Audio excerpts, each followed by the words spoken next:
All right, I'm very happy to be participating in Jeremy's, aka Med Scratches, top 10 MJ countdown, regardless of value.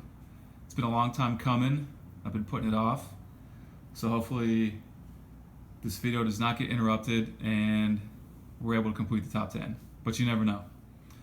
All right, so we'd just like to say that Jeremy's a good guy in the hobby. He's got some major purchasing power and prefers BGS 8.5. So if you're ever looking to sell an 8.5, that's your guy. All right, let's get started. So the first one, I'll be slipping in courtesy of my wife. She happens to be from the suburbs of Chicago. And to ease her burden of my collecting, I decided to start her a little miniature Jordan collection. And this was the first card I bought because I knew she would appreciate the almighty Sears Tower in the background. So this will clock in at number 10 with an asterisk.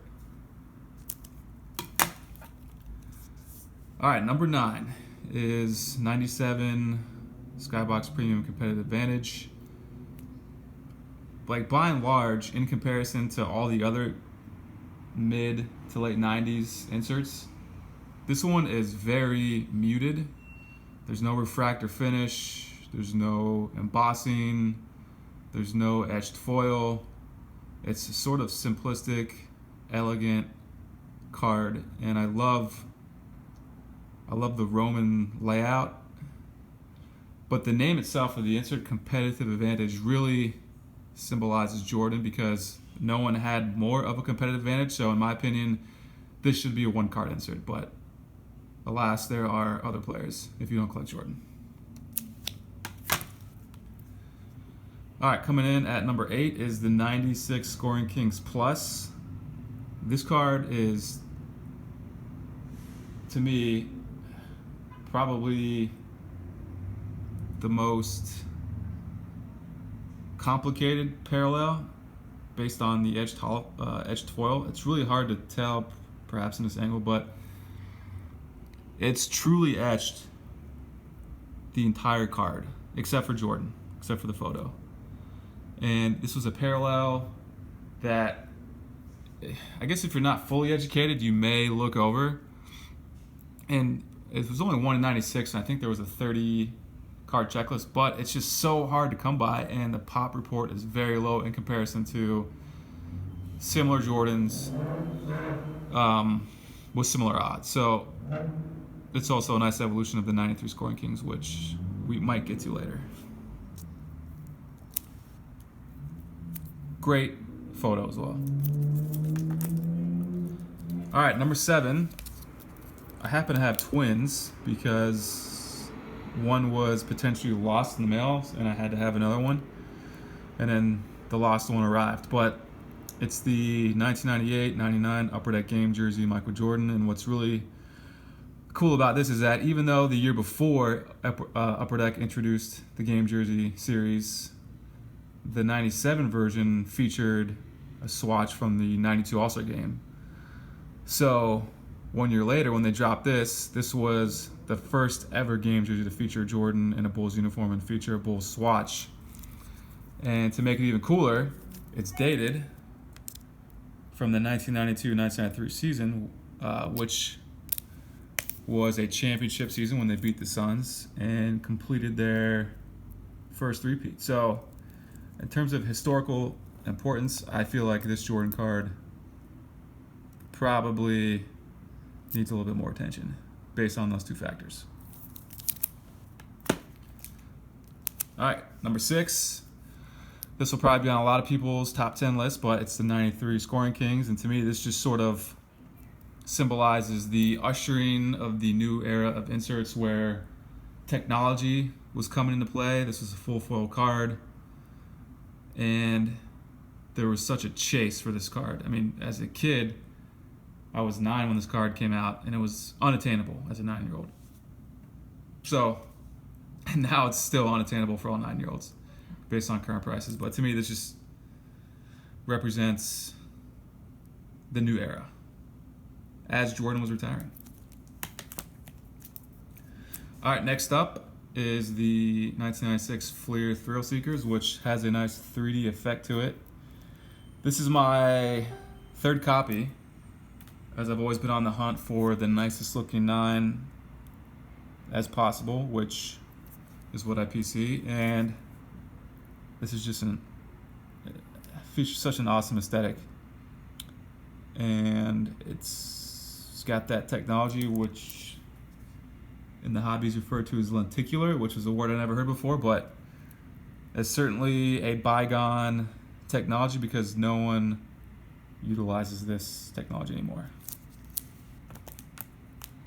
All right, number 4. To me, this has been and will always be the most underrated Jordan insert. I don't know if there's like a formula you could actually put to this, but the aesthetic to bang for your buck is definitely off the charts. There's just, to me, this is more gorgeous than a lot of higher end cards, like, I don't know, Slam Bams, for example. It's a nice touch that features him in his 45 jersey. So this was also the beginning of the Skybox E series. So after this, you had EXL, EX2000, EX2001, etc. So this really did a good job of kicking things off. All right, coming in number 3 is the 92 Fleer Tony's Pizza Jordan card. This card is awesome for many reasons. Immediately, you've got Jordan posterizing Patrick Ewing, but to me the coolest thing about this card is that at one point this card was in a frozen box of pizza at your local supermarket in a pack waiting to be pulled. And for this to be in such great condition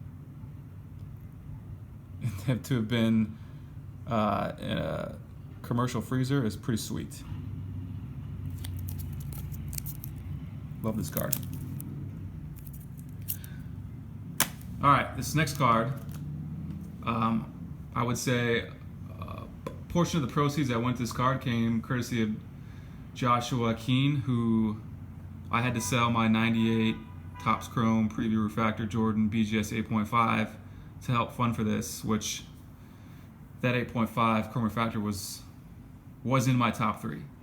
So to let that go was very tough, but it allowed me to purchase the crown and jewel of my collection, which is the 97 Upper Deck Game jersey, Michael Jordan, PSA 8.